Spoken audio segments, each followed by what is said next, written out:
Welcome back to 30 days 30 employees hiring challenge. ಇವತ್ತು 30 days 30 employees hiring ಚಾಲೆಂಜ್ದು second day. First day ಅಂದರೆ ನಿನ್ನೆ 100+ resumes collect ಆಗಿತ್ತು.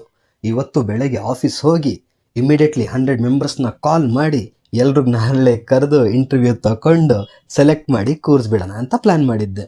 But ನಮಗೆ ಇರೋ ಟೀಮ್ ಮೆಂಬರ್ಸು ಇಂಪಾರ್ಟೆಂಟ್ ಆಗಿರ್ತಾರಲ್ಲ, ಅದಕ್ಕೋಸ್ಕರ ಟೀಮ್ ಮೀಟಿಂಗ್ ತಗೊಂಡು ಅವ್ರ ಗೋಲ್ಸ್ ಬಗ್ಗೆ ಕೇಳಿಕೊಂಡು ಪ್ಲ್ಯಾನ್ ಮಾಡಿಕೊಂಡು ಮತ್ತೆ ಕಾಲ್ಸ್ ಮಾಡೋಕ್ಕೆ ಕೂತ್ಕೊಂಡೆ, ಕ್ಯಾಂಡಿಡೇಟ್ಸ್ಗೆ ಕಾಲ್ ಮಾಡೋಣ ಅಂತ.